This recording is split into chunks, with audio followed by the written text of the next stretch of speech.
Hi everybody, welcome to Star Basin Studios and Cotton Frolic, and today Carol's got a little lesson for you, so here she is. That was Jay, the disembodied voice that you hear all the time.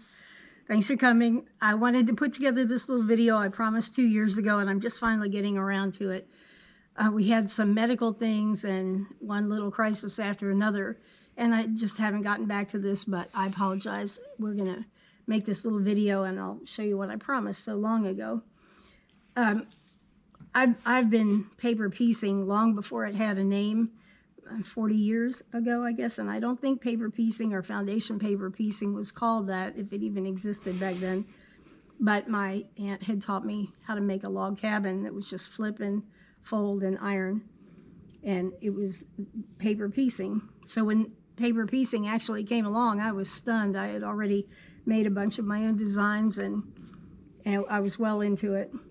But the one thing that drove me crazy is when you sew these together and there's paper on the back, and you find yourself trying to sew these little quilts together, you'd have to sew through this layer of paper, and then there are layers of fabric, and then where the seams are, there are even more layers, and then you have to sew it to another piece. I love this little arrow.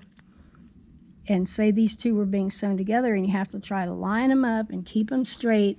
And now you have 1, 2, 3, 4 layers, 2 paper, 2 fabric, plus whatever layers are created by the seams.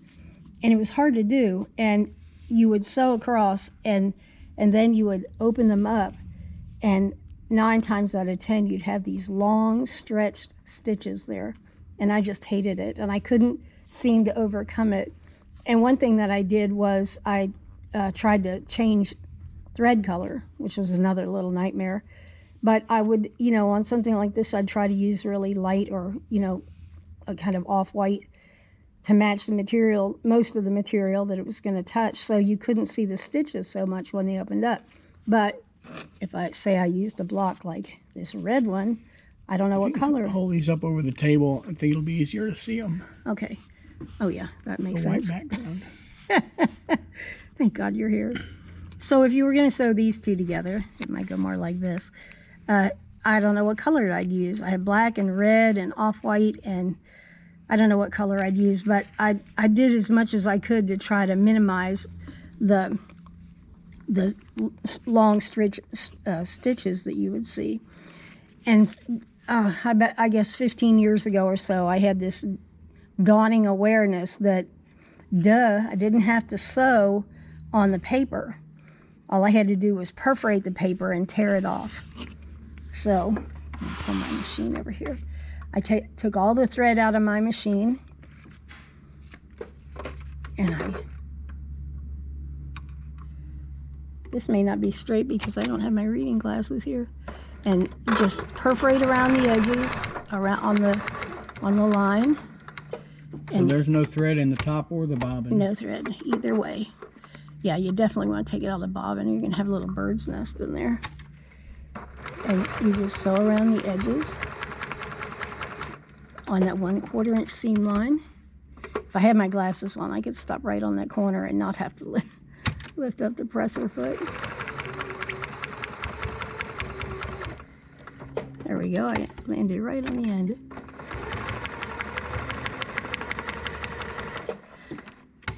And then I would just tear the paper off on that perforation, and then you have a perfect 1/4 inch seam line. Isn't that amazing? I've never seen this. Once I started thinking about doing a video, I started watching things on YouTube about paper piecing to see if anybody else was doing this, and I couldn't find a single person that was tearing off this little perforated 1/4 inch. So hopefully this helps. It makes so much sense. You're sewing this together just fabric to fabric, just like a regular quilt. Every now and then you're going to have a little piece here that doesn't want to come out, but you can just wrench them out of there. I get them out, and little tiny pieces I don't even worry about. You can use them tweezers later if you absolutely have to get it out of there. Mine are just used on the wall, so I make them and leave the paper inside. I don't even take the paper out because it doesn't matter. Anyway, my little 1/4 inch is all exposed, and I would take 2 of these and do the edges, and then when you put them together, you have just fabric on both sides. So fabric to fabric, so you're not trying to sew over that paper. No. And the paper would probably be a little slippery for the feed dogs or any of that kind of stuff too. Yes. That makes them. Let me find some pins and I'll show you how I pin. Pretend the other, and I've taken the paper off. I don't need to do 2 to show them.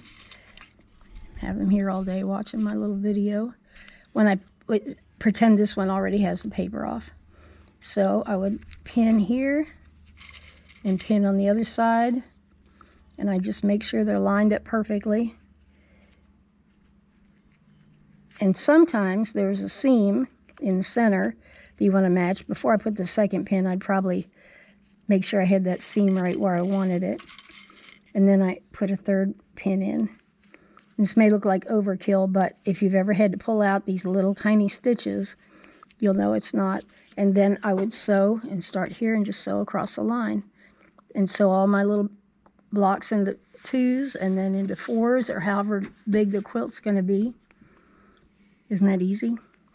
Makes it so much easier. So you'd have 4 or whatever in that strip, and then you'd have the other strips, and then you'd sew them all together to make the block. Yes, you just put it together. Well, you can see on the back of this one, I put them together like this, strip by strip by strip, and you iron all the seam allowances one way and then the other way, so they butt up against each other. So then they're all just let's hope they're perfectly straight. Yay, it looks like they're pretty close to perfectly straight. But yeah, and you just put one row together after another. And then in the end, I haven't finished this yet, but I would fold all of these in one way and just iron all of them in one direction. So if you wanted to do, besides pins, to put those together, you said there was something else you could also... Oh, yeah. In a dire situation, if you are just struggling with pins and you can't get it to work, you have to take these pins out. Don't sew over pins, please. It's a great way to ruin your machine. But break needles. Yeah, break needles and other terrible things. You don't want to do that. But if you're really struggling, you can get stitch witchery. They sell it on a roll like Scotch tape, and it's I guess it's about a 1/2 inch wide or close to that. And I just cut off like an 1/8 of an inch strip and slide it in here between these 2 little blocks, and then fuse it. So just on the inside, seam allowance. Yeah, on the inside, within the seam allowance, not into the body of the quilt. Right. And you can iron it together, and then you can zoom through here, and you don't need to use pins. But, you know, it's labor intensive, just like putting the pins in is a little labor intensive. You have to, fuse all that stitch witchery in there, but it works great. And it doesn't add a lot of bulk. Stitch witchery kind of goes away to nothing. It's just fabric glue. So that works perfectly. Okay? Yay. That makes sense? All right. I have something else to show you. Here. I was going to talk about borders. I assume that most of you have made another kind of quilt before, and I hadn't even thought about talking about borders on them. I say this over and over again, but I make these for myself and to put up on the wall.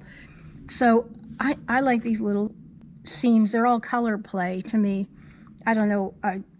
I'll work on one, and then I'll think, this would be great in these colors and different colors, and I'll work in a series. And I just put the borders on because they're kind of inconsequential to me. But if you like borders and you want to put borders on, you can put borders on. This is the one thing in the quilt that I make sure is lined up with a seam allowance. Otherwise, you don't have to worry. I mean, grain of fabric, that's what I'm trying to say. In all these little pieces, you don't have to worry so much about that. These are not going to be on a bed and pulled in different directions, so you have to worry so much about bias and all of that.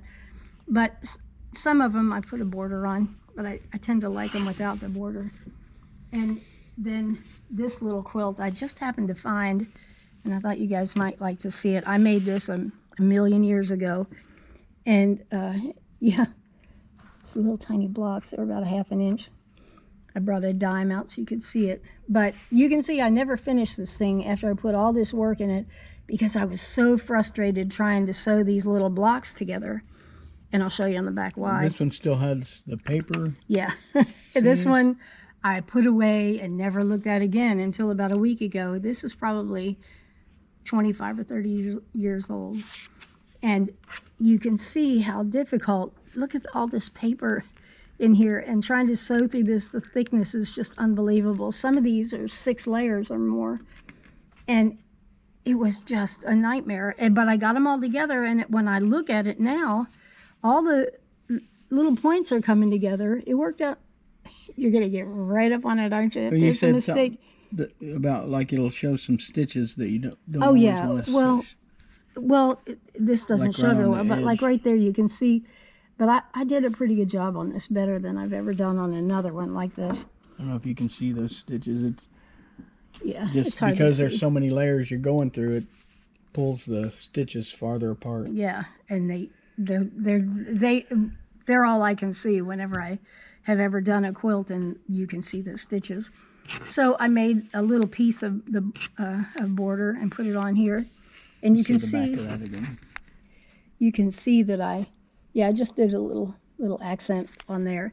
And all I needed to do was put 2 more pieces of black border on here to finish it, and I was so frustrated that I didn't throw it away, but I put it in my UFO pile, and it's going to have a reemergence here. I think I'm going to finish it. Okay, so the last thing I wanted to show you now that we're talking about borders, and I may, if you want, I can do a video about these little borders that I make, and I could put a kit together or a pattern together. I have, oh my gosh, I don't even know, 20 different borders, maybe more. And this is one I'm working on for a pretty big Christmas quilt. So these are all paper piece. You can see Yeah. the paper right there. Yeah, they're just paper pieced. There's the pattern. Yep. I could make a pattern for you guys if you'd like to see a pattern. And these are really tiny. This one's not so hard. This one's a lot harder. It's not hard. It just takes a long time. And this is all made with hand-dyed fabrics, so it's oddly colored, but I like hand-dyed fabrics. But I can do a tutorial on this if you guys would like to see one. And then when you have a quilt with a border instead of a plain border, this does not work on this little quilt, but it'd be great on a little Christmas quilt, and that's what I'm making it for. But you could put the borders on, or you could put a border and then a pieced border like this. Just a thought. So when we made our video last week, it was our second video ever, and at the very end we realized that we messed up the very end because we used a filter that made everything so dark you couldn't see. So this is the little heart quilt I was showing you last week. These are little 1-inch squares, 1.5 inch squares. That's one of the sizes that they get in the pattern when they order it. It's 1.5 inch and 3 inch and 6 inch. And I don't even have this one in a pattern yet, but I can put together a pattern for that. But I love it.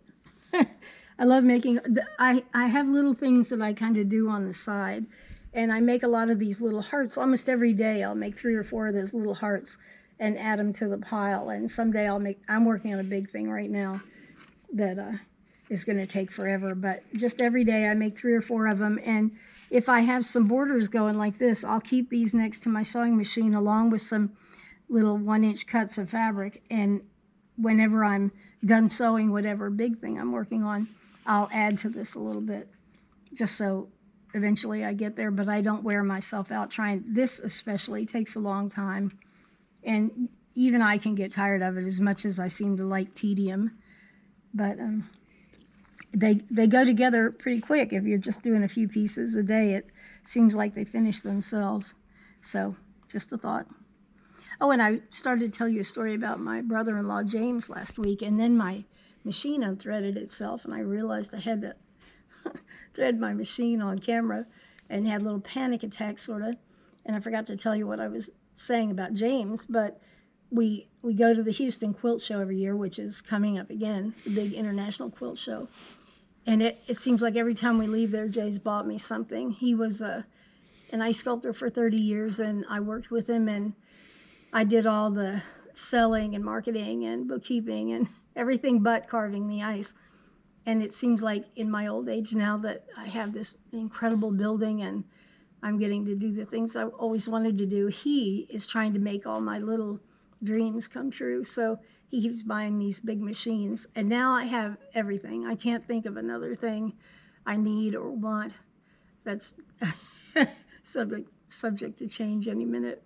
But he bought a Janome Continental M17 for me, and I don't even know how to describe it. It's just like the most incredible machine, and it's an embroidery machine and a sewing machine. It's considered robotics. Yeah, it's considered robotics. It took them, I can't remember, 17 years maybe that's why it's named Continental 17, to design it, robotics experts. But it's way above my pay grade. I need a straight sewing machine, and I have all my Janomes that I just love. Even my little $100 Janome works great. But this big one I have turned over to my brother-in-law, who loves nothing better than reading directions and trying it out. And he's embroidering some fantastic things and repurposing clothes and things like that. So I'm pretty sure eventually here I'll be able to get him on camera to show you some of what he's done. But he's learning the machine so he can teach me, because I am not good about translating instructions into reality. So if he can show me, then I think I can get it. But yeah, he and my sister-in-law live here with us on our little farm. We just bought a sign last week that says grandparents at play. It goes on the driveway. And it says, warning, grandparents at play. That describes us perfectly. So I have more. There are more to come. I have a lot more little quilts in the making, and I'll make another. We'll make another video next week. So check out if you want to find some of the patterns at Etsy/shop/Cotton Frolic. We also have one on PayHip, and we'll try to put some titles up on here with those links. Just learning the GoPro thing and this stuff. Yeah. So you won't see us skydiving anytime soon. That's not going to happen. And we'll have more videos. We'll try to get fairly regular with them. So, but she has over 100 patterns, and so we're going to be busy putting together we have videos to live a of long those time. things. That's right. Thanks, everybody. Thanks. Bye.